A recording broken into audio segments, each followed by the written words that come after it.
It's evolving, therefore it's transformative. There are certain parts which are immutable. You're trying to say that there is a basic structure to it. A constitution which deals with religions and faiths and communities in detail can't ever be a secular constitution. Exactly. Could we place the same purity argument to other religions? Right.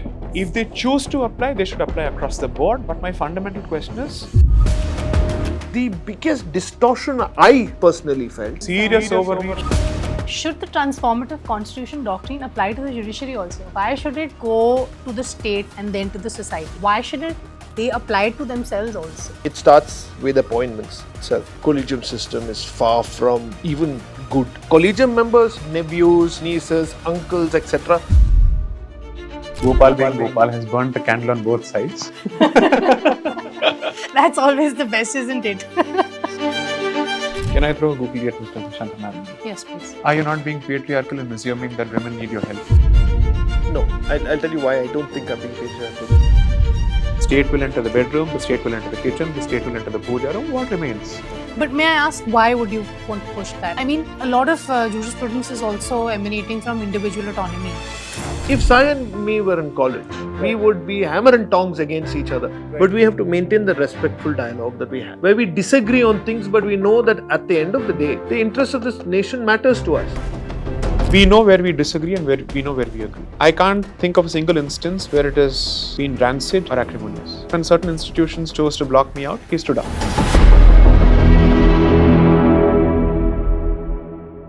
Thank you for being here with me today, Mr. Sankaranarayanan and Mr. Sai Deepak. Thank you. Thank you. The reason why I wanted to have this conversation today, and specifically in a structured debate format, because personally I have seen you both in courts over the years. I've seen your advocacy. I have engaged with it. I have admired it and enjoyed watching your arguments in courts also. Even outside of the courts, your views, sometimes distinct on various issues, have generated a lot of discourse with the wider audience also. And I feel like the reason why that happens is because the articulation is very clear and it connects with the audience to a large extent. And that's not just because you are great lawyers, we all know that you are, but that's also because of that connect with that audience. And I think that is exactly what is required in today's topic, which is constitution, interpretation and reflections. Because it's a very broad, generic topic, what I thought was I'll put out some propositions in the form of statements and I will seek out your positions on them, whether you agree, disagree, or you agree with qualifications. And once both of you have committed to a position, we can move to the constitutional reasoning. Yeah? Right, perfect. All right, great. So the first proposition is the Constitution is an evolving document and not a transformative one. So, Mr. Sankaranarayanan, what do you think about it? Do you agree, disagree, or do you agree with qualifications? I agree somewhat. What I would say is it's evolving, therefore it's transformative. All right. Mr. Sai Deepak? So, I would say it's a question of which part of the Constitution you're looking at. Like most documents, there are certain parts which are immutable, which preserve the character of the document. And there are certain parts which have been imbued with malleability so that it keeps pace with time. So as a document, I would typically approach it as a document which has two parts, immutable and mutable. The immutable part is meant to evolve and therefore, as Mr. Sankaranarayanan rightly points out, has to have a transformative character. But there are certain immutable parts which preserve the Atma and the Saransh. That would be my take. So you're trying to say that there is a basic structure to it, and because there is a basic structure to it, it can't go beyond transforming that, but it can transform other parts of the Constitution. I wouldn't fully throw my weight behind the basic structure doctrine of the Supreme Court. I may have some disagreements with the methodology adopted and the outcome as well. In my view, it's still out in the open, the jury, as to whether or not there is a cohesive judgment that has emerged out of that entire episode. Which is? Which is the basic structure of the Keshav and the Right, Bharati. okay. That I think it's a book in itself, it's not a judgment. As far as the approach is concerned, to answer your question, I'm saying in some portions or with respect to certain portions, you preserve allegiance or fealty to the originality of the text and the intent of the authors. And certain other instances where words themselves are subjective, broadly used with a lot of scope for subjectivity to keep pace both with time, intent, and policy, those are different parts. So, to some extent, Mr. Sankaranarayanan, you also said that it is evolving and therefore it is transformative. Yes. Would you explain that a little bit? Yeah, but if I can just react to what Sai said, I think if you accept that there are parts of the constitution which are immutable, then you're accepting to some degree, and I think he admits that there is immutable basic features of the constitution True. to that extent. True. But maybe Sai is not going the whole hog to accept the Keshavananda doctrine, which was expansive, and because so many judges wrote judgments in that judgment, Right. it was only when Indira Gandhi was decided 2 years later that people start trying to Apply cull out it. the ratio of that. Correct. So I think one thing that we will perhaps agree is judicial review Correct. of action being a common minimum which has repeatedly been asserted as part of the basic features. Correct. Right? One part which I'm not sure, but I'm presuming that Sai may not wholeheartedly back is about secularism being True. a basic feature of the constitution. True. Right? So I think that's where the debates come and they fall for discussion because there are substantial case laws which have tried to interpret this judgment. Right? So things like equality, it's too wide to say equality is a basic feature because equality has so many nuances to it regarding communities, regarding sexual orientation, regarding types of genders, regarding how you will employ them, maybe in armed forces, maybe elsewhere. So I can imagine that's what keeps constitutional court so busy. So I think we are on the same plane to the extent that we say there are certain basic features which are immutable. But where I depart from Sai is in saying that there are aspects of the constitution which cannot ever be changed because I see constitution makers always looking into the future and looking into therefore oblivion. You don't know what the future will bring, right? So I would not like to arrogate to myself 75 years on the thought that I can comprehend what the future will bring. The future may bring us a kind of milieu and a environment where the constitution as we knew it and understood it in 1950 may completely be different from the one in 2050. Right. Any thoughts on that, Yes. Mr. Sai Deepak? So there are, I think, let's split the document into 3 or 4 parts. Parts which basically define the country in terms of what it is, what are its constituent components, and those portions, let's say from Articles 5 to 11, which deal with the aspect of who are its citizens.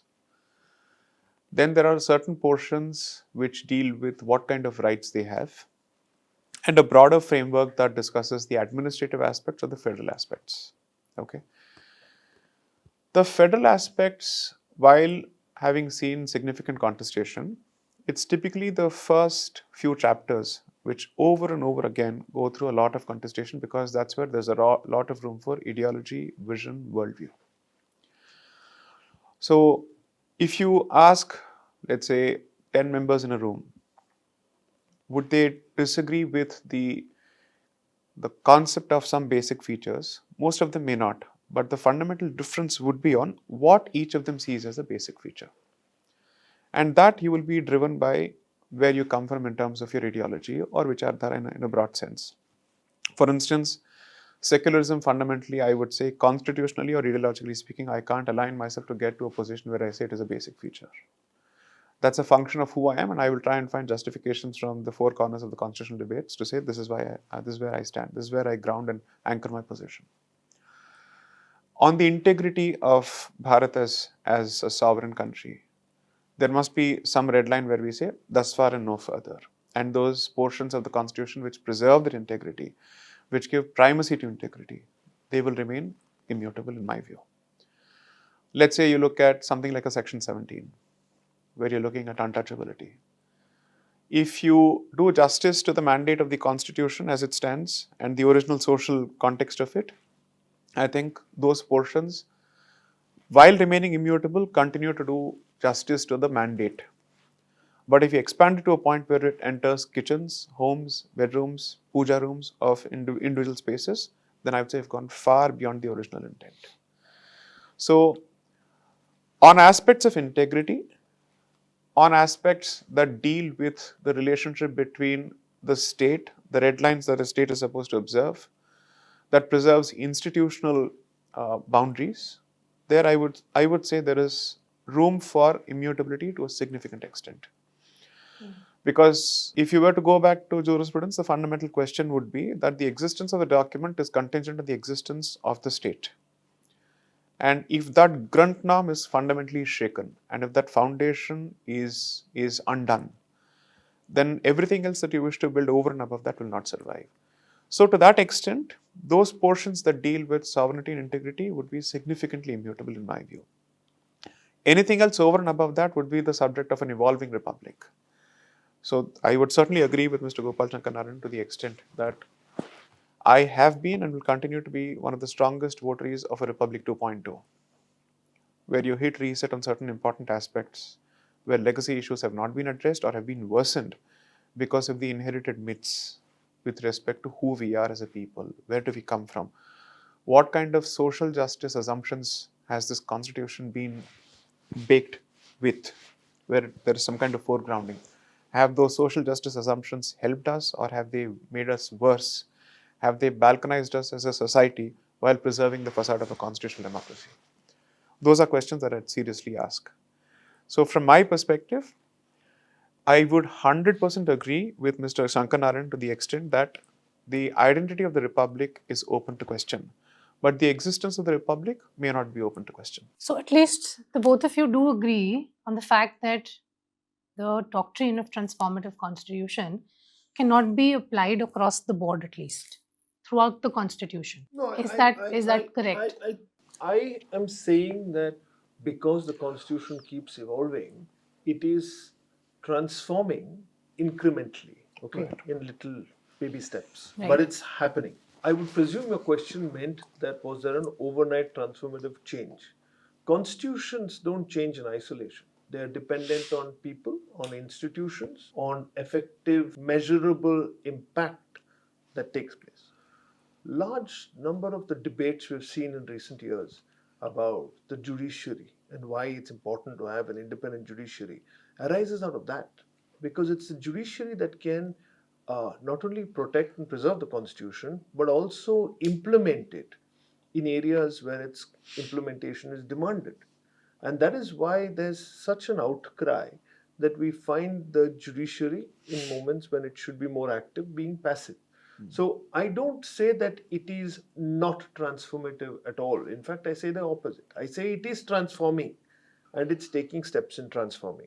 What Sai, as I understand, is saying, and I completely agree with him to a large extent, that relooks are necessary. In a mature democracy where you're implementing a republic, you have to relook at aspects of the constitution.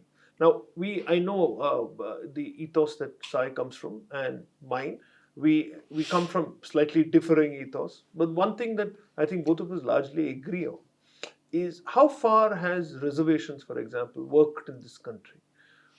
75 years on, we have had, and I'm not talking about SC/ST Atrocity reservations, Act, right. because that is a slightly different based on historical backwardness and a lot of history that went into untouchability, etc. So measures have been taken there. But the OBC reservations, which have come in a big way, both at the services and in education, in the public sector, has been an issue of large debate. And this is what Sai was talking about when he said balkanization of society. You find the electorates and our political leaders using reservations, quotas, caste groups as purposes for them to move their own agendas forward. What they don't see is the fact that within those caste groups, even among the OBCs themselves, there are about a handful of them who are cornering all the government jobs and all the admissions. The large, vast number of those caste groups within the OBCs themselves are not getting the full measure of reservation. People who should never be getting the benefits of reservations, like those who are in important political posts, in important civil services, etc., are continuing to have their children, grandchildren, etc., get the benefits of this. Right. So, when we test, like he says, different parts of the Constitution, we must always be questioning and seeing on implementation, how is it working? Are we a better nation for A or B or C? Because of reservations, are we a better nation? Because of, say, judiciary with now 34, 38 judges, are we a better nation for that? Are we a better nation for having women's representation in parliament? We'll find out, right? But we need to understand, are we a better nation for many of these things? Our answers may fall either way. Correct. But the examination must never stop. Correct. I want to go back a little bit to what Mr. Sai Deepak had said also and seek both of your views on that position. Article 17 specifically was reinterpreted from a transformative point of view in the Sabarimala judgment. I hope I'm correct there. Correct. 28th of September 2018. And the argument that was given was the purity argument. Right.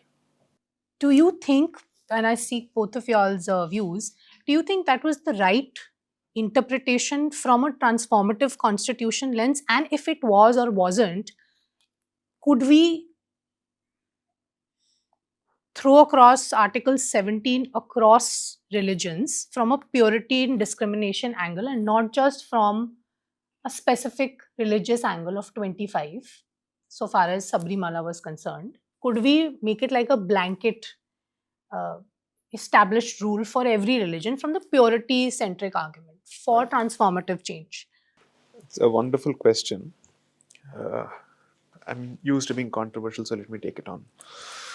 So, one, on the question, let me just respond to something that Mr. Sankaranarayanan pointed out, and I think it was wonderful. The issue of reservation, there's one thing that you need to seriously consider. Right. Even the strongest anti-reservation proponent steps short of touching the SC/ST question. There's a reason for it.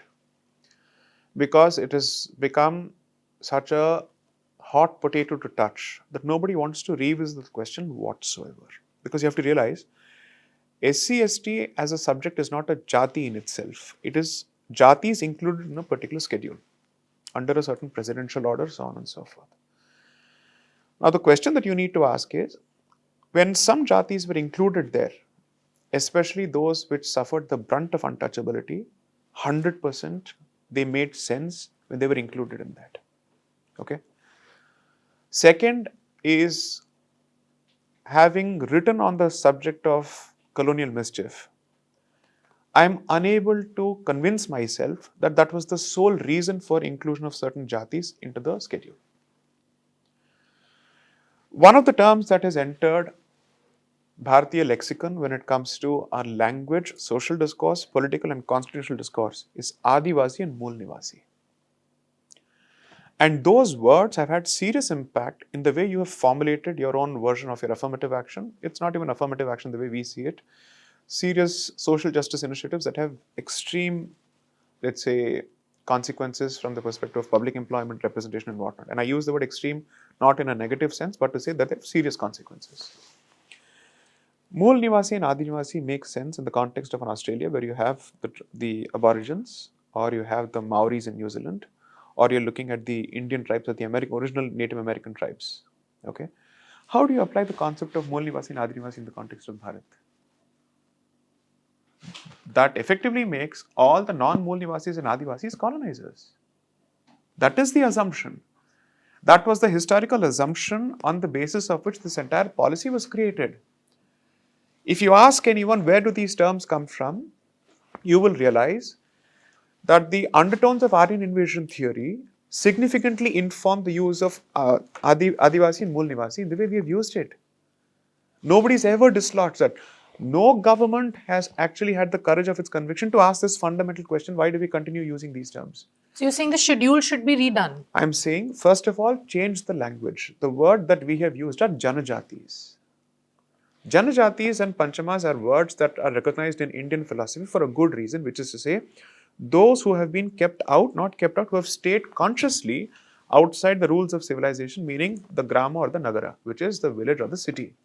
Because they have chosen to be closer to nature and therefore they have a certain different set of rules. They Now, exercise the choice. They exercise the choice. One of the reasons that you will find serious transgenerational trauma in tribals especially is that when you move them away from nature, you're moving them away not from a place where they live, it is their entire way of life. Their religion, the way they operate in terms of their use of nature, everything changes. You've literally taken away the only thing that they've known for hundreds and thousands of years in terms of living with nature. And the reason why you look at it that way is that you're applying the modern template of poverty and development to those communities which may not want it. And you've never asked those questions at all. Because your assumption is, if you're poor, you don't have the ability to make a choice with respect to what you want. That's the argument that's always been made.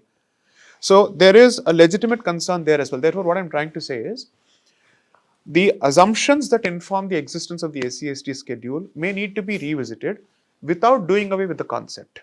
I'm not therefore saying that let's do away with the concept. That's one.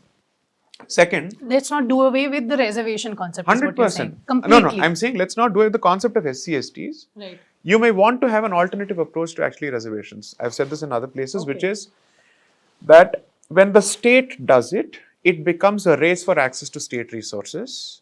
Therefore, I have been one of the vocal votaries of asking Hindu religious institutions to step up and take that responsibility, where a portion of the temple's resources are mandatorily and let's say statutorily earmarked and allocated for their education without taking away their connection with nature. You can do that. According to me, you take them away from that ecosystem, it's as good or as bad as proselytization in one way or another. Even if they have not changed their faith, you have taken away the object of faith from their hands altogether. Point number 2, coming to the question of this Article 17 issue. If you don't use the concept of purity in a temple, where will you use it? Why is purity such a bad word? Where else do you use it? The word for purity in Sanskrit that is used for the purposes of these religious spaces is shuchi. That's where the word comes from. Therefore, shuchi, shocha, ashocha, these are the words. These are the terms. Why? Because you believe that consecration of a particular image or a murti has certain attendant requirement in terms of its upkeep. Okay? You want to be an Advaita Vedantin, you can say, I don't need the murti. I will even offer the people leaf to the deity and that's the end of the matter. But if you choose to consecrate it in accordance with the Agama Shastras, then you have certain set of rules that you have to follow. The problem with the assumption is that you have decided to bake in the concept of patriarchy into that and you're therefore saying, all these rules and this entire setup is patriarchal, therefore only one set of rules apply only to one gender. That is not true. When the Sabarimala argument was being actually ventilated in court and canvassed in court in 2018, in July to August 2018, one of the things that we specifically pointed out at the court, which found no mention whatsoever, was, have you please asked yourself on the basis of this document called Tantra Samuchaya, which is a 14th or 15th century document, codifying all the tantric practices, which Sabarimala conforms to, the kind of restrictions on men as well as babies. So it's a 62-kilometer trek. Barefoot. I've done this in my 9th standard. I'm sure others have. जाते जाते कहीं ना कहीं तो खून तो बहेगा, कहीं ना कहीं तो cut होगा. You're not supposed to enter the temple with a bleeding open wound. If you do that, the temple undergoes a complete pariharam. Let's say you take a toddler or a baby there or a youngster and they suffer from incontinence. You have to close the temple and clean up the whole place. Because their restrictions are based on blood, semen and urine, regardless of what the source is. Right. Okay, that's one. Second, if it is an energy space which has a certain manner of worship and it has certain restrictions, purity will be applied. Therefore, I'm less concerned about whether Article 17 are applied to mosques or churches. Because fundamentally, a mosque is different from a church, from a temple. They are not the same. In the way they operate, the theology is different, the ontology is different, the practical application is different. So for somebody to say मेरे कान पे एक लपड़ पड़ा है उसके कान पे भी एक लगा दो, that's not justice. अगर मुझे पढ़ना ही नहीं चाहिए था, that's what I'll be fighting for, as opposed to saying that उसको भी जाके मार के आओ. No, I'm just assuming, making an assumption here, hypothetically speaking. Right. Could we place the same purity argument which was interpreted from the point of view of discrimination Right. in this particular judgment to other religions? If they choose to apply, they should apply across the board. But my fundamental question is, I go back to the basics. Purity in a theological sense cannot be, it is not amenable to secular logic. Okay? And therefore, try not to apply the rational secularist lens to a theological space or a religious space, because the entire prism is different. And therefore, it's as good or as bad as saying what works outside a religious space in terms of what is rational and what is not cannot be applied in a place that survives and functions on faith. Correct. वहां कहां से आप reason लगाएंगे? Fair enough. उस faith का अपना ही एक तार्किक लॉजिक है, एक इंटरनल लॉजिक है, लेकिन वो आपके रीजन से तो मेल नहीं खाएगा. It's different. So secular, modern, scientific reason and rationality has no business or place there whatsoever. You'll have to respect. So in your view, this particular interpretation of 17 so far as transformative constitution It was is a concerned serious overreach, complete was an misapplication, had no basis whatsoever in the facts of the case either. In principle and on facts, I completely disagree. Right. So to some extent, we are coming to a point where we think that it should not be applied across the board. What is your take, sir, on this specific issue? Two aspects of it, both with reference to historical fact. You know, there was a huge furor when, through the 44th Amendment, they amended the Constitution's preamble and brought in the words sovereign and Socialist and and secular. secular. Now, firstly, the preamble says we give to ourselves on this day in November 1949. So it was a historical fact which was in the preamble. Now, in the historical fact, for you to start inserting stuff later, at whatever time, Retrospective application. is in my view doing violence to what the Constitution said, what the American founding fathers said at the end of the 18th century, which went into their declaration. You can't sit and tweak in 2025 because Donald Trump feels so, right? So I feel that that kind of tweaking is a grave misunderstanding. You may have meant well. You may have meant that, look, we don't want cleavages among communities, etc. But the fact is, and I know people who know me will find it difficult to understand why I'm saying this. The fact is, a constitution which deals with religions and faiths and communities in detail can't ever be a secular constitution. Exactly. It may be an equitable constitution, it may provide for equality, etc. But when the constitution, in the constitution, provides for Travancore Devaswam specifically an amount to be paid every year, Correct. Can't a Muslim or a Christian or a Sikh or a Jew or a Parsi come and say, what is this? Why is it in the constitution? Right? You have a commentary, an explanation under Article 25, which says Sikhs are allowed to carry kirpans. Why not Hindus? Why not Muslims? We may all want to carry some kind of weaponry which we believe is part, but the fact is your constitution recognizes these, okay? And it's not worse for it. I think it's great. I think it's great that you've understood the kind of communities you're dealing with, the society you're dealing with, and you've taken that into consideration. Which is why, when this question comes from your Article 17, we have to look at it either that it's a historical fact that Article 17 is abolishing. What does 17 do? 17 only abolishes the existing practice of untouchability. So, you understand we have this abhorrent, ridiculous, disgusting practice and we are dumping it in the garbage bin. We are criminalizing it, right? So, you make a law subsequently by Parliament to criminalize it and then again another law later.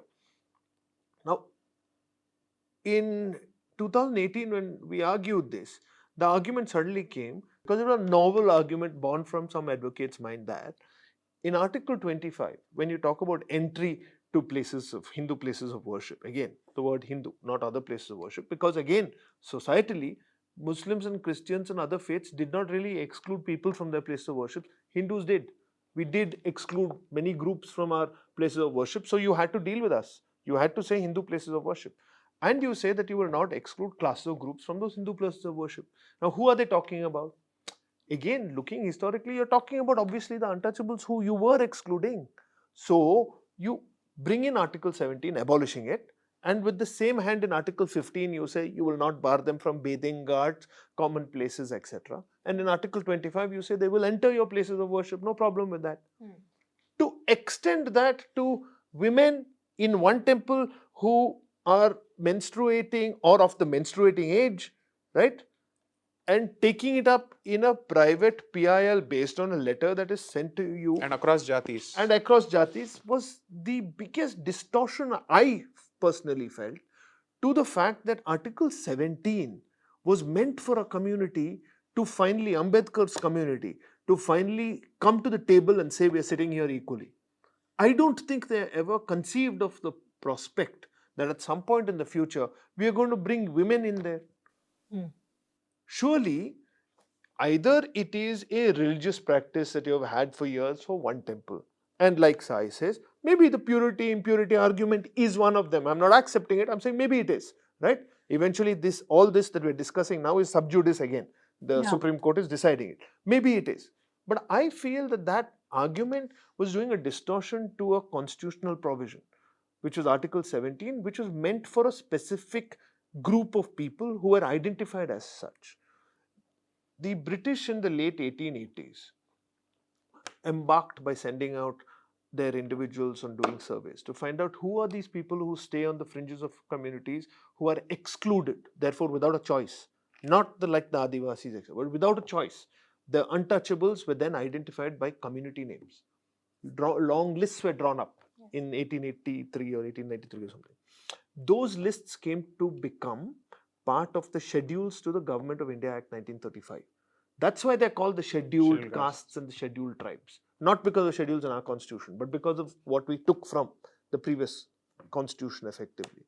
Now, those identified groups were found, scheduled castes, I'm not on tribes, scheduled castes, were found without, I think, any further application of mind at that point of time by the Constituent Assembly. They said, we'll take them whole hog and we'll give them the protections that we are giving under the Constitution. When the Constitution came in, the only protections these people had was about reservations in Parliament and the legislatures.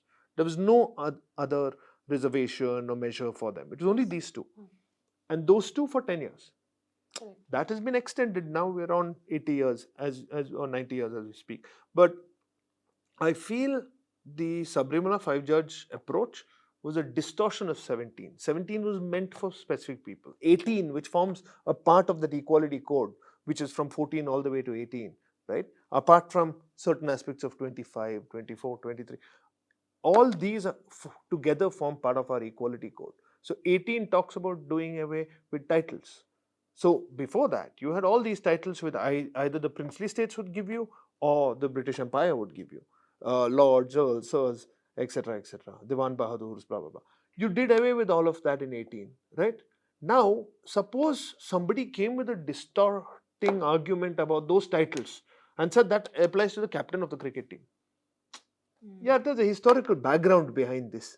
Yes. If you say, I'm not going to call the Chief Justice, because this abolition of titles will use his name for him. This is not what it was meant for. You can come up with these kind of arguments which may be good in a moot court. But the fact that they took it in the Supreme Court and the fact that it was accepted in the Supreme Court still surprises me. I'll give a Section 17 argument which actually ties into what he says and think about it differently. Across Goa, Tamil Nadu, Karnataka, specifically in the Mangalore region, coastal Andhra, and even Kerala for that matter. Now, churches are split on caste lines. Will the very same Supreme Court extend the Section 17 argument and say that this should no more be limited to just Hindus? It should also apply to other places of worship where jati-based exclusion is actively observed as of 2026. That's a question that you should ask. Will the Supreme Court do it? Because the colonial assumption was that despite their census of 1700s, that only Hindus suffer from jatis and exclusion. The concept of Pak castes and Napak castes based on professions, close to 80 jatis, were specifically recognized in perhaps the second census undertaken in Bengal by the colonial establishment. Which is why I say the entire skew toward on the question of jati exclusively to one particular community also needs to be revisited. If that is an active part of social life of other communities, whether it's Muslims or Christians, that's a question that they must ask. Okay. Similarly, when it comes to institutions which, let's say, which are in Amritsar, is there a jati-based exclusion anywhere? Is that a question that we are allowed to ask? Will the Supreme Court take up that issue? I'm coming from the perspective of reinforcing colonial stereotypes through judicial approach to specific institutions in ways that forgets existing realities of other institutions. As Gopal pointed out, the existence of any temple control legislation with respect to Hindus gives the distinct impression that misappropriation, malfeasance, misfeasance is the sole propriety of Hindu institutions. It's almost as if that is a Patrick Sampati of Hindu institutions, nobody else suffers from it. How do you deal with these assumptions? So, the larger point that I'm perhaps making is, as a document, although it is legal in nature, it has certain social underpinnings and assumptions which have been treated as axiomatic.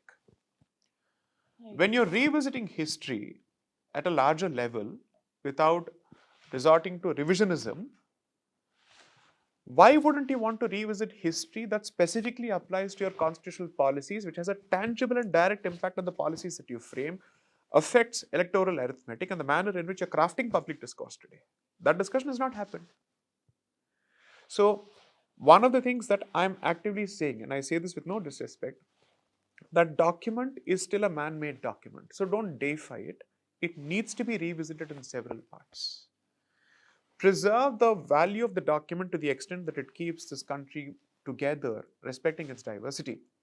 But within that, all the problematic assumptions which continue to push us against each other, where we are in a rat race for state resources, which is a race to the bottom, you may want to revisit those assumptions, no matter how problematic they are.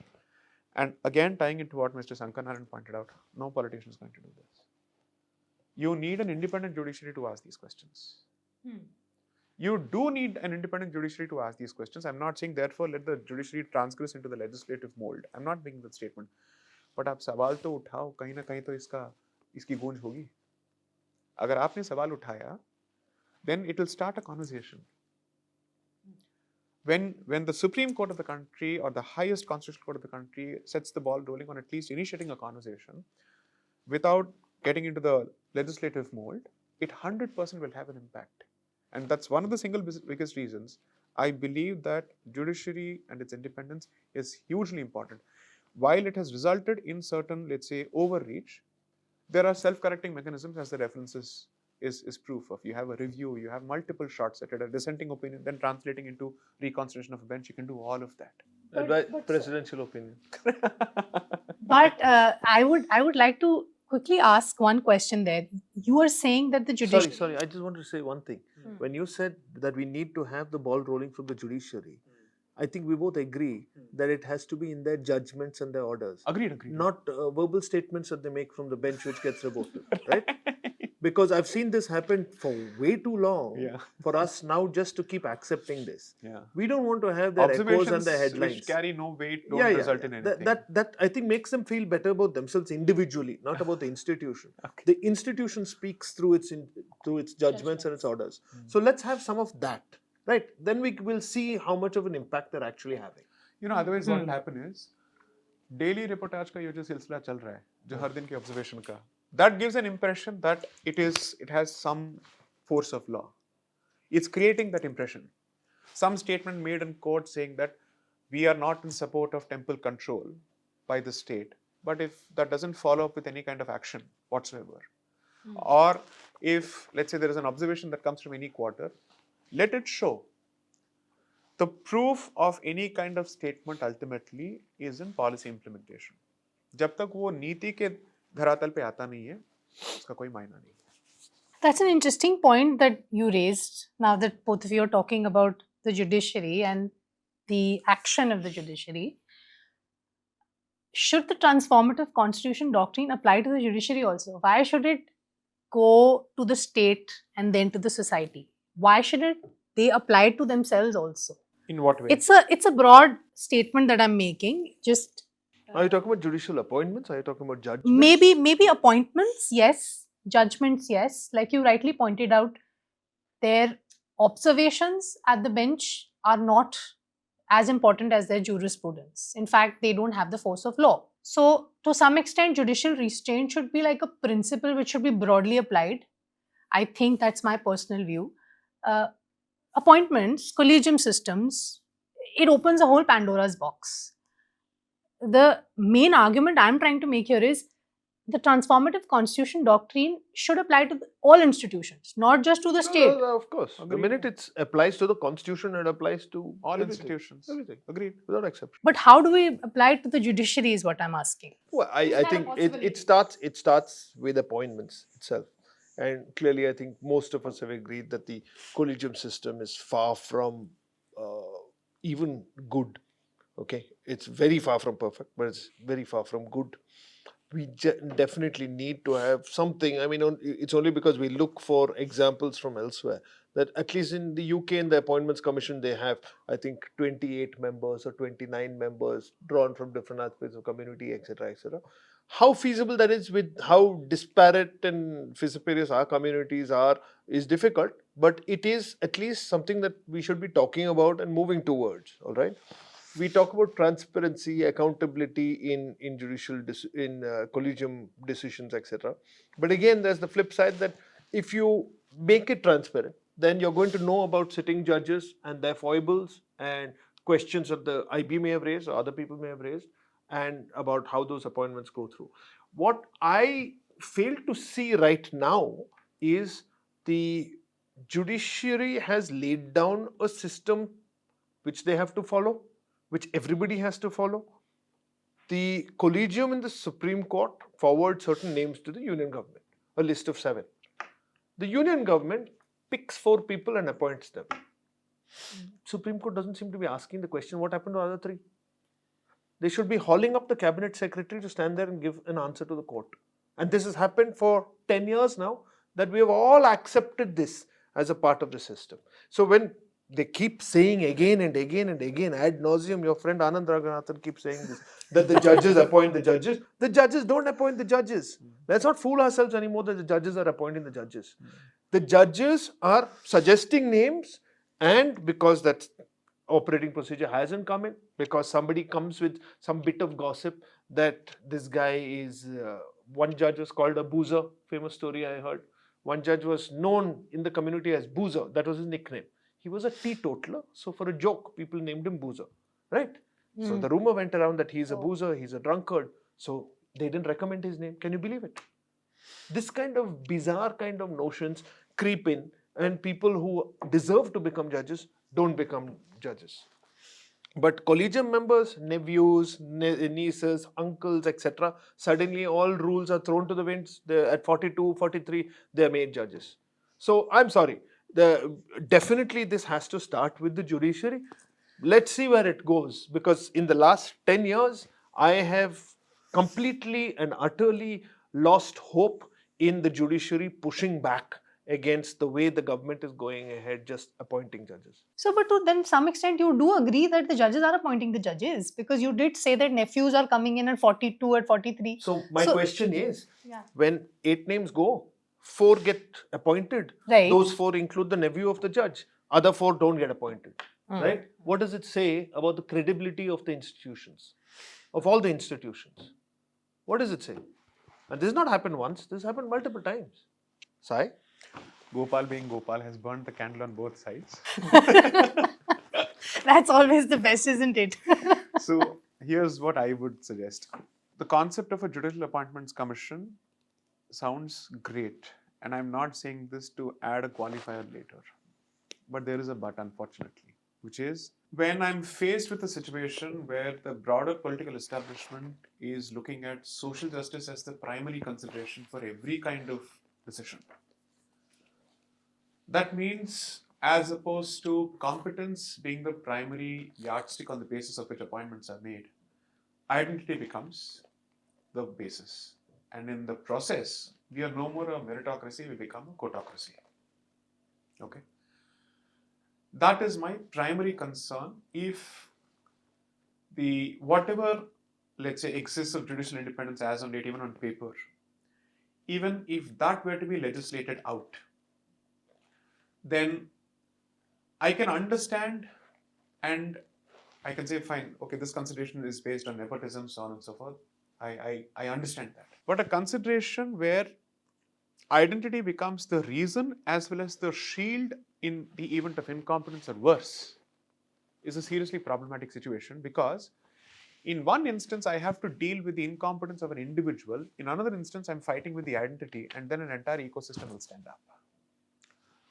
Assume for a moment X is bad because X's appointment was based on other considerations other than competence. But let's say it had no social justice considerations there. Then I can say, sorry, this person's bad. I can openly say, at least please reconsider this. There can be arguments to that effect. But if there is an argument which says that X is here because X hails from so and so in terms of a larger identity, and then you have 5,000-year history or literature being quoted, which may or may not be entirely true, with significant contribution from the white man who has infested this country with a lot of assumptions and axioms, what do I do? How do I make that argument? That argument nobody can make, because at the outset there is a chilling effect. Nobody can speak up against it.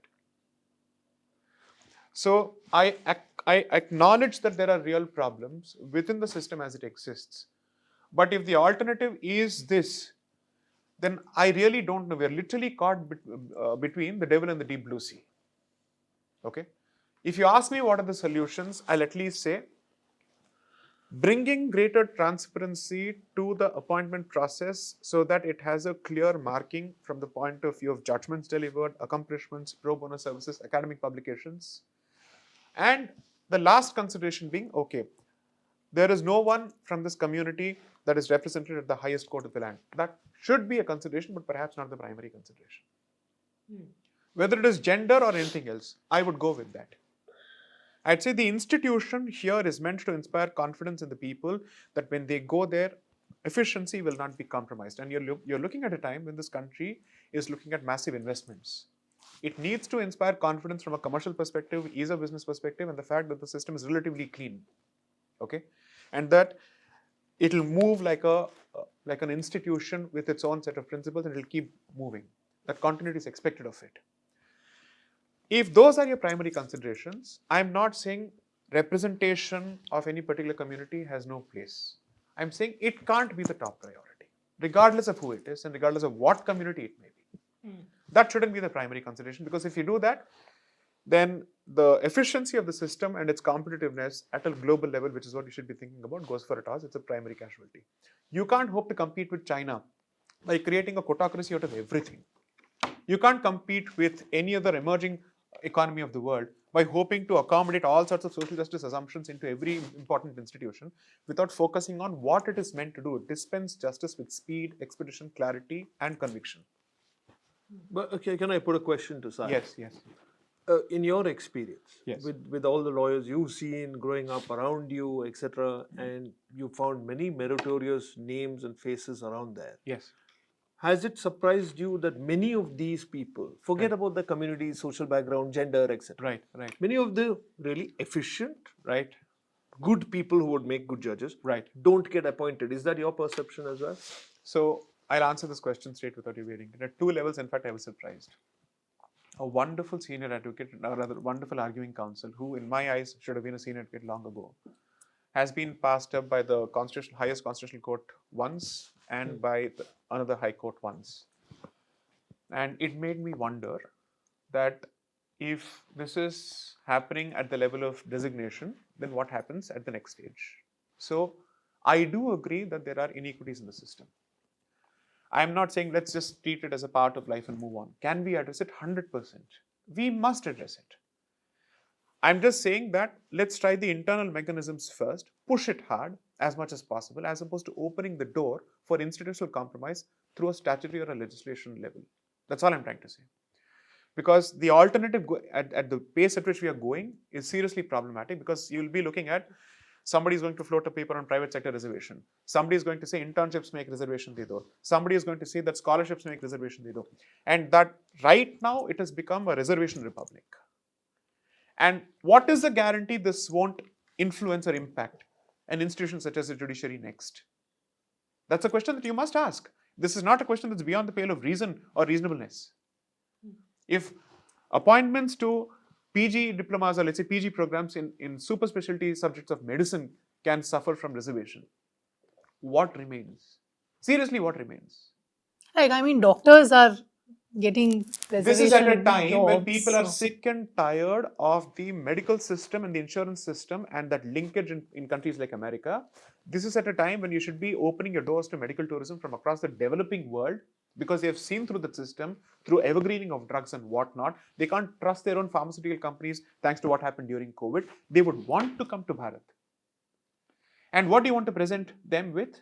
A compromised system which focuses more on reservation than on efficiency? Look at the kind of opportunity loss here. Reservation is meant to pull people up, not everybody down. In mathematics, there's a fundamental concept called datum. That's the baseline. The purpose of reservation is to preserve the datum and pull everybody up, but not make everybody equal by pulling the baseline down. That is a conversation we have not had. We need to have the conversation because, in my view, civilization, culture, history, politics, everything and sociology fall into this mix the moment you touch this topic. And we need to have serious conversations on this, which are informed not by allegations, not by rhetoric, but by asking ourselves, how did this policy come about? What led to it? What is the assumption? Does that assumption hold valid still? interesting and lots of conversation we've had on one proposition. So I want to quickly move to the next because I really want to discuss this also with you. In fact, all of them, but depending on the time, of course. The next proposition that I want to put to the both of you is feminism cannot be interpreted as per Western constructs and jurisprudence in India. Mr. Sankaranarayanan, what do you think? Since I'm not very familiar with either the Western constructs of feminism or the jurisprudence attending feminism in India, and I must plead ignorance on both, it's not something I can take a hard position on. For me, I think it's simply about providing a level playing field for women, keeping in mind everything that comes with being a woman, biologically and socially. A woman in India, perhaps, who is a working woman with expectations of her family and society and everything else, needs a lot of family support. I mean, it's not necessarily a married woman, but I'm saying even if you're not married, if you're single, if you're in a relationship, whatever else, you need support through times when you go through bodily changes, when you have pregnancy. Perhaps we have to understand the dangers of working late and the insecurity that comes with it because our country unfortunately is not able to give us sufficient law and order and protection. Keeping all those vagaries in mind, I believe, is what true feminism is about. And feminism, in my mind, is not something for women. It's equally for men. I think it's our job to step up to the plate and be encouraging and helpful. In my personal experience, I've spoken about this before. I think women need to do way more about projecting, helping, and assisting women than they do at the moment. Can I throw a googly at Mr. Sankaranarayanan? Yes, please. Are you not being patriarchal in assuming that women need your help? That is the feminist version of how you see it. No, I'll tell you why I don't think I'm being patriarchal, because Yes. I think men need help as well Right. from each other Right. and from women. Right. I think because the proposition was framed with feminism in mind, Right. I wanted to make it clear feminism is something that applies to both men and women equally. Okay. It's just that we don't Why does have it feminism apply to men? to the extent, and this is in my understanding, to the extent that, this is where I think I depart from the usual Western constructs of what it is.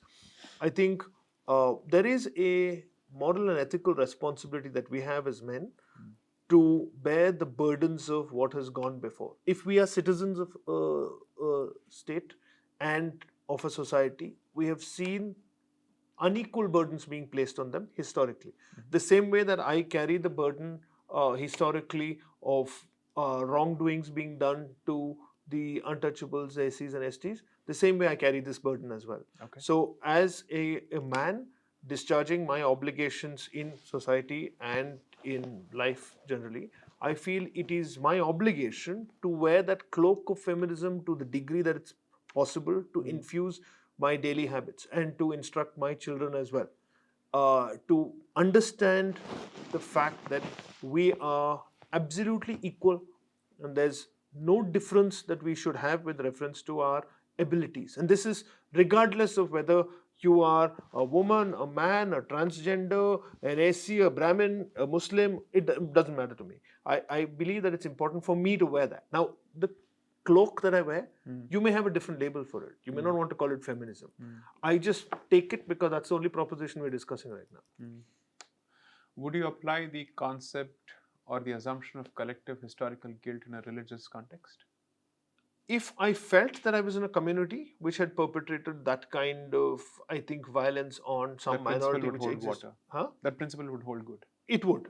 I think in any kind of society where that kind of unequal infliction had taken place, Right. I would think that would bring to bear. That's I think why Taru writes his book saying that reparations are owed, apologies are owed from colonizing Brits, because the Brits He present limits today the scope of his depredations to economic. he does. But I'm saying Right. the fact that it would be nice to have that acknowledgement. Right. Right? It's nice that you have a German chancellor coming along and perhaps mentioning that, look, genocide shouldn't have happened. So I'm saying it's nice to have that. In polite society, we do take upon ourselves the guilt of things we have not done. Right. And I think it's something that would infuse a feminism debate. I'm happy to use any other phrase Right. and not call it feminism. Right. So I'm grateful for his extension of the logic to a religious context as well. So let me now not beat around the bush and address the question now. See, it's like this. I believe that societies have moved through phases which have been significantly influenced by the economic model and the technological advancement. So when you're looking at a pastoral society, there has been a significant division of labor. Read up on Bharat's history and you would know that all our water systems were actually in the hands of women. In fact, ancient India, they say You don't need to go to most, ancient India, because in even ancient India medieval? we'll have contestation of who's right on history. I'll go to actual recorded history in terms of medieval history or even colonial history. When the white man and the British man stepped into this country, they realized that water administration was significantly in the hands of women. Okay, which was a great big thing because water. that was rarely the situation in other parts of the world, even those parts of the world where they come from. Okay, this you're talking about 1700s and 1800s. Okay, we actually don't know as a society how much of importance has been placed, not just lip service, but in terms of actual delegation of tasks and distribution of power, actual power to genders. That's a conversation that you're yet to have. Now we have moved to a hyper-technology society, and if you look at the evolution of the DINK model since the 60s, double income, no kids, it's significantly pushed by industrialists in America who basically wanted to create greater supply on the workforce front to reduce the bargaining power of the existing workforce, which was significantly male until then. Okay, they did so pushing heavily, hoping that this would bring down, let's say, this would actually shoot up the supply to such an extent that the negotiating power is in the hands of the person who's running that institution, not in the hands of the person who's actually working and who is, let's say, working on the shop floor. This is how this evolution starts. But now it's a reality. There's nothing that you can do about it unless society decides to do a revisitation. Now what do? Necessity is what I would focus on, and distribution based on who can handle what. Some are in the realm of personal, some are in the realm of collective stereotypes. And I would say that right now, practically most of these stereotypes don't survive. Whether for good or bad, we still don't know. If I had to assign specific roles, I would still say protection falls primarily within the domain of the male, primarily, for biological reasons and otherwise. And nothing should take this responsibility away from them. Because if they step back and they abandon this responsibility, then they are ceding space to the worser specimens from their own species and their own gender. No, I'm sorry. So you're trying to say that protection physically. Physically or otherwise, you should take responsibility. There is a line that you have to draw between chivalry and patriarchy. This is both chivalrous and it is not toxic. It is mandated. It is important. You should take up that responsibility.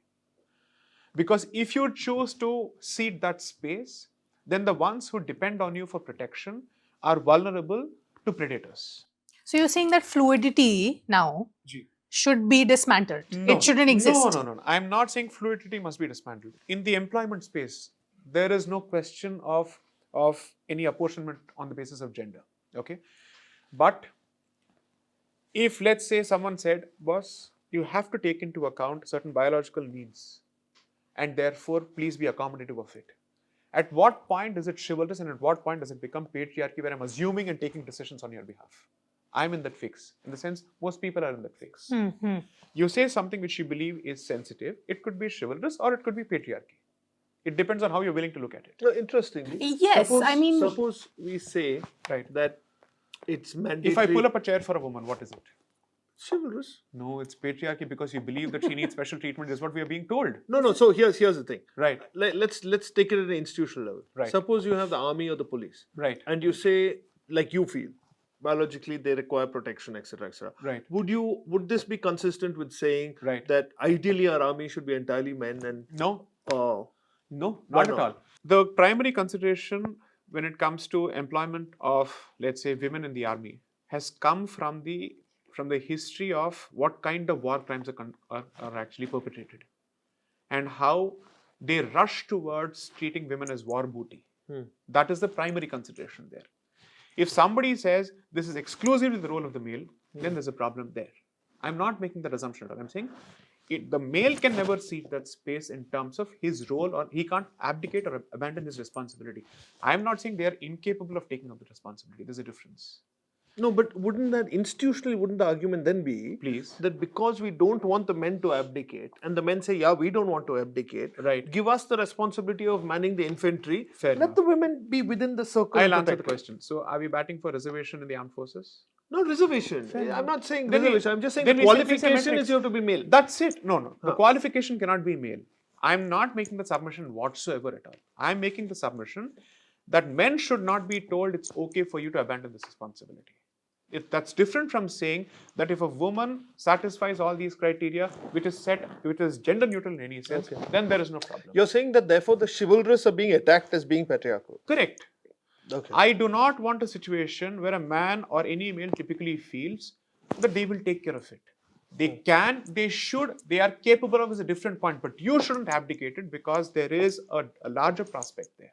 But do you think feminism does that? There are shades of it. Unfortunately, there is a militant version that There are basically tells ways. you that this is not done. Pulling up a chair is bad. If Opening you a door. offer to pay for something, that's bad. At the same time, if you choose not to offer, then you're chindi. let me draw us back to the military argument once that the courts have also looked at. Right. And secondly, the domestic labor argument, which was recently put up by the Supreme Court, where they said that the domestic labor which is put out by women in the household is equivalent to 30,000 rupees per month. It was an MACT case. Of course, there was a specific fact to it. But that's what the ideal compensation should be for women who take care of homes. And there should be a periodic revision to this. And then they went on to say that the You're woman- talking about homemakers, not employed. Homemakers. Yeah. Homemakers. They said that this should be like their ballpark figure. It's Okay, way and- more than that. But Yes, anyway. yes. We'll go with this. but then he says, the judge says that they are nation builders, the women, and grihas swaminis. So they have basically gone back to the texts where grihini, grihas swaminis, those words are used. Right. As queens of the household, I think that's what Right, it means to some extent. And then they are then reducing the workload to an economic value. I think you did touch upon that when you said level playing field.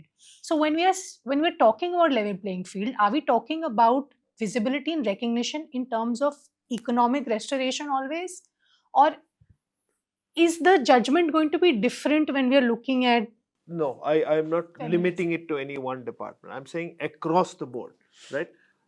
We can't have mothers-in-law and fathers-in-law having historical expectations that this was what always the women's role was, so this is what it should be now, right?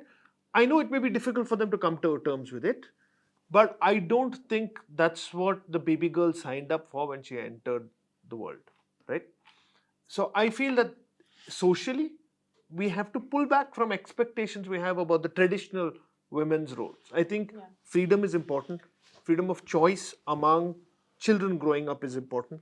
And when you educate them and you teach them and you guide them and you give them independence, I think it's stifling to pretty much destroy and limit that by telling them, no, here at this line, suddenly when you get married, or suddenly when you get a job, or suddenly when you get pregnant, things are going to be fundamentally different for you as against your brother, right?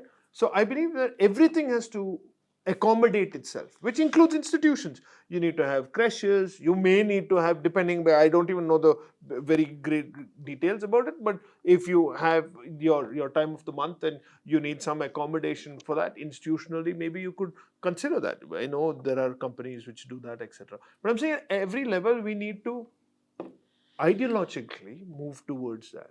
You know, about 70 years ago, environment and pollution were not a big thing. People never talked about it in our country.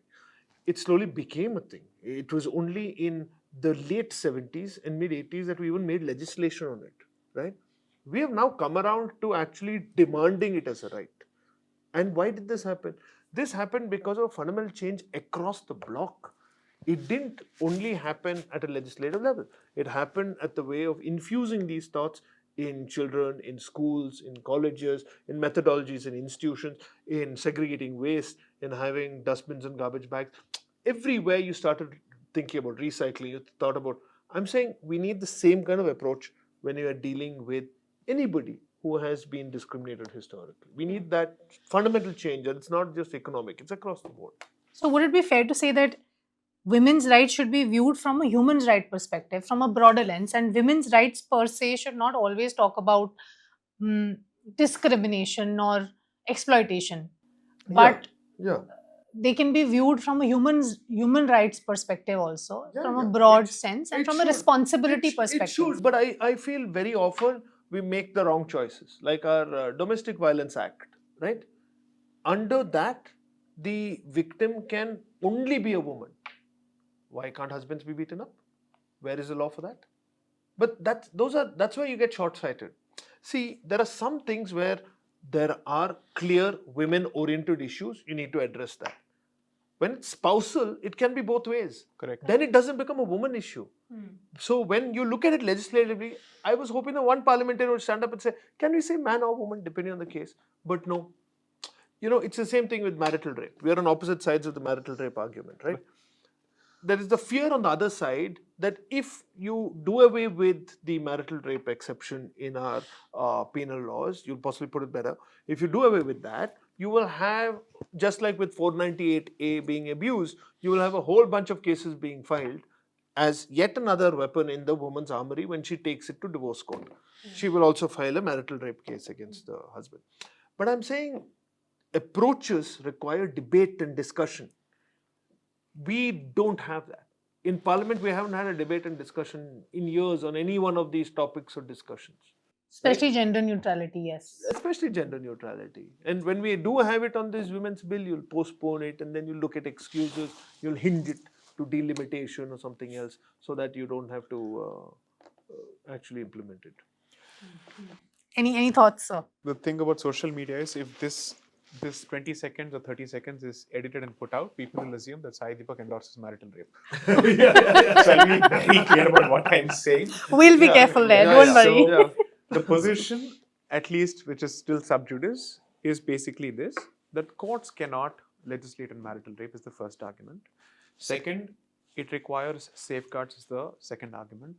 Third is never to say, do not ever recognize the possibility or the concept of the reality of marital rape. That's not even the argument. 100% recognize it, let it come through legislative issues or other legislative route with enough safeguards inbuilt, because We have always operated with the assumption, and the state has taken an actual interest in preserving the institution of the family as the fundamental building block of society. In such a situation, nobody is saying that dignity and consent must be casualties at the altar of family. We are not making that statement at all. We are only saying, argue this issue with the clear understanding that you're dealing with the core building block of the society, and therefore ensure that there are safeguards to prevent abuse. That's the only thing, one way or another. Second, the feminist movement in the West has a very different theopolitical backdrop. If you imported lock, stock, and barrel here, then you are being completely the Macaulay Putra or Putri in saying that the very same history informs us as well. And if someone makes the statement that the oppression of one particular gender and systematic institutional oppression of one particular gender that holds good for America equally holds good for India, that is an assumption that I may not be able to align myself with. Our situations are different. The way we have treated them, let's say the genders in general, when I say them, I say both the genders, is different.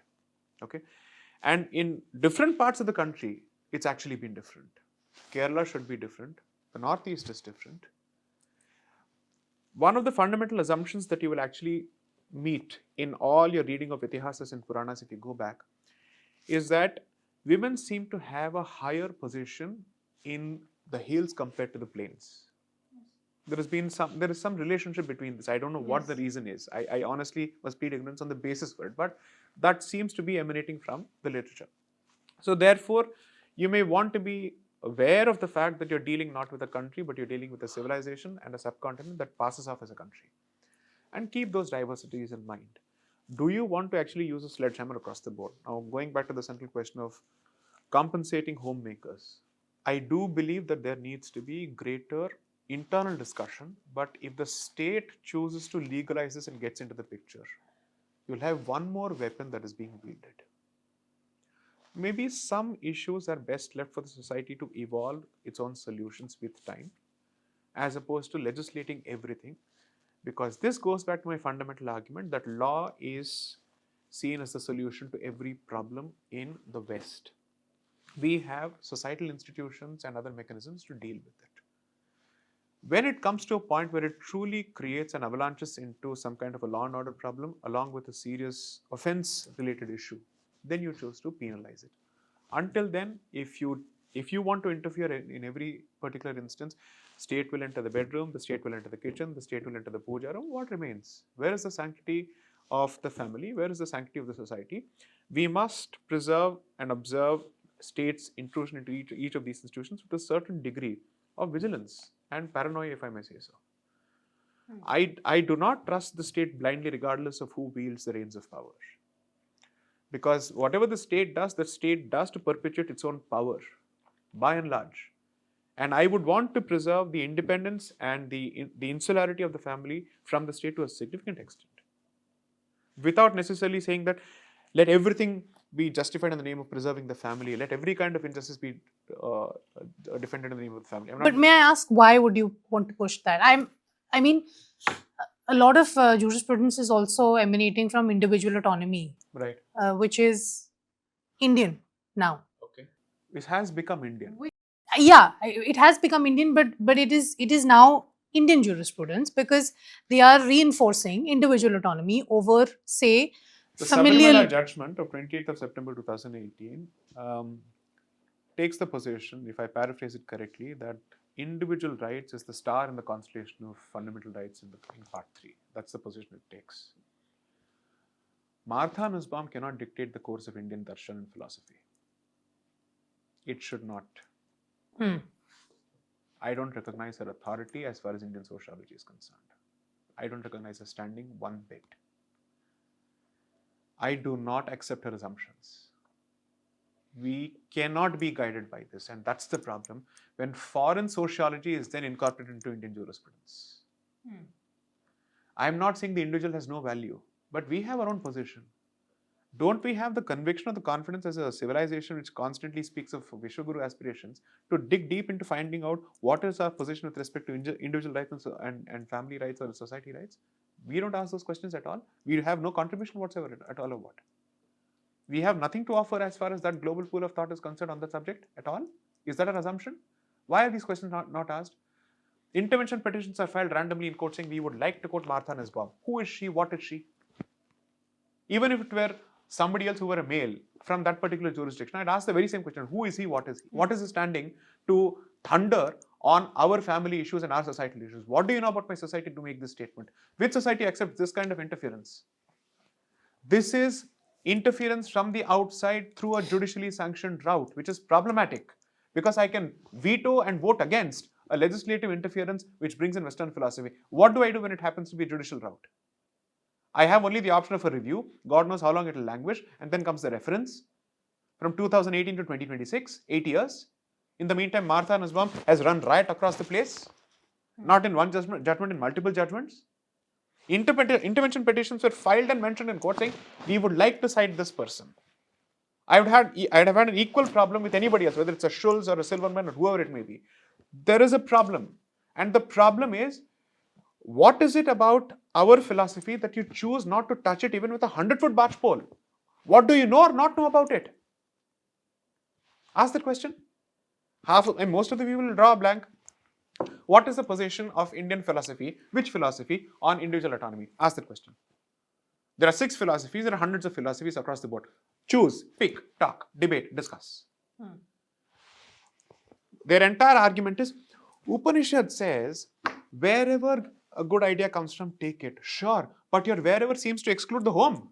पहले अंदर झांक के देखिए, अगर यहाँ पे आपको खालीपन मिले, तब बाहर देखिए.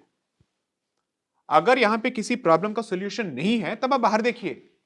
ये सीधा हर बार आप बाहर क्यों झांक रहे हैं भाई? There's a problem there. That is where decoloniality comes into picture.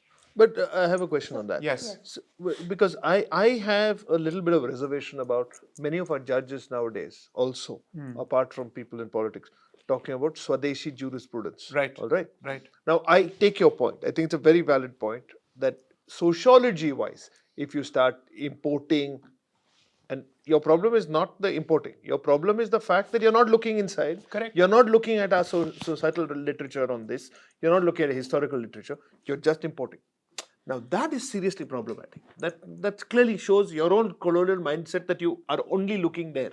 You're obviously just Googling Harvard reports or whatever to get this. But my question is somewhat different. It's not on the sociological aspect, but on legal and jurisprudence. Right.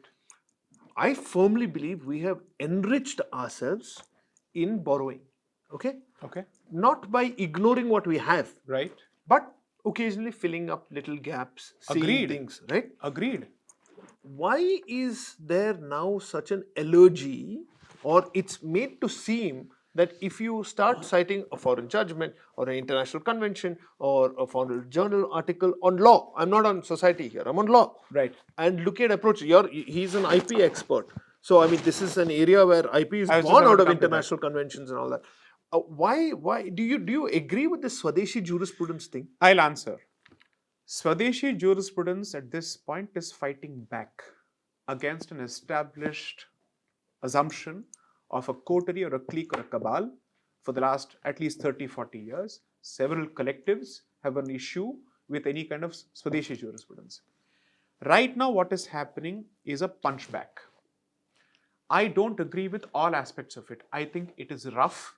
It has rough edges. It's not as polished as it is supposed to be, but this is a response. It will and it should evolve. I agree with you. So, for instance, we are discussing, I'm just coming from the conference at the Delhi High Court, or organized by the Delhi High Court, on the question of alternative dispute resolution mechanisms and the role of artificial intelligence and technology in furthering this. Would I be shut and completely insular to best practices on AI from abroad? Absolutely not. Because I'm saying there's a difference between technology and sociology. Of course, technology also impacts sociology. That's a different issue altogether. But if, let's say, I'm discussing questions of religious practices and how it must receive treatment under the Constitution, or I'm looking at the institution of marriage, or I'm looking at the institution of lowering age for consent or whatever it is, here I'm not going to accept foreign jurisprudence. I will not. Our considerations are seriously different. The institution of family is perhaps the most naganya institution in the West today, which is to say it's all but dead in several places. And they are fighting back against this themselves, saying this kind of liberal nihilism has led to the institution of the family looking at a precipice of extinction. And when they are fighting back and they've gone to the trial and error process, हम उनके trial से शुरू करेंगे until we come to that error. So, but how is that a bad thing? No, it's a bad thing for the simple reason, जो आपके पास अच्छा है, आप उसको protect नहीं करना चाहते हैं, और बाहर से आप, you're literally importing stuff here to say, sorry, I'll proceed with the assumption that atrocity literature equally is valid here. How is that fair? Atrocity literature is the function of empirical evidence which is based on data that you collect in a jurisdiction. You support it with the data here. अगर आपको मैं ये नहीं कह रहा कि decoloniality और स्वदेशी के नाम पे आप हर चीज को डिफेंड करते बैठे. अगर ये हुआ तो किसी दिन आप अनटचेबिलिटी को भी डिफेंड कर देंगे ना. So I'm not making that point at all. I'm making the point that please make your own research. Ask your own questions about Indian assumption. In my view, this has got little to do with, let's say, mentality. Maybe that's about 30 or 40% of it. The rest of it is lazy research. Because any other question would require you to do the work to actually earn the right to have an opinion on the subject after having seen the ground. कि यहाँ पे reality क्या है? यहाँ की सच्चाई क्या है? उसको तो पहले निकालिए. एक baseline study तो हो कि भारत में ये होता है. This is what it reflects. Unless and until you do that, first you define the problem on the basis of the reality on the ground. Then you ask what is the solution? Do we have internal solutions? Have we encountered this problem in the past? Is there a way to push the solution without encountering too much of a pushback? If not, अगर हमारे पास इसका कोई जवाब नहीं है, तब बाहर देखिए. 100% you look at it. Okay. He knows this better than I do because he's practiced more as well. Interpretation में पहले अंदर देखेंगे. अगर कुछ यहाँ से जवाब नहीं मिला, then you go for external aids of interpretation. Foreign judgments. Even external aids of interpretation outside the legislation, you start looking for it, or outside the provision itself. Right. I'm applying the very same logic to the issue of addressing a sociological problem and bringing a jurisprudence around it. I am not an isolationist. I don't believe that we have the answers to all problems. But I certainly also believe that we can't be told you have no solution to any problem which has come from you. दोनों का mission लीजिए. Contract law में किसी चीज को apply करना, IP में apply करना, टेक्नोलॉजी में अप्लाई करना, आर्टिफिशियल इंटेलिजेंस में अप्लाई करना, इनोवेशन में अप्लाई करना अलग बात होता है. लेकिन भारत के जितने भी मूलभूत इंस्टीट्यूशंस हैं जो हमारे अलग अजम्पशंस होते हैं, इसके साथ जब आप डील कर रहे हैं, you'll have to be slightly more sensitive. There is no point in speaking of strategic autonomy in the realm of foreign affairs, but giving up that autonomy when it comes to your society altogether. That is the most fundamental level. Then what is the difference between you and them? How will you preserve your originality? How will you preserve your individuality? तो आप भी बन जाइए brown Sahib, बचेगा क्या?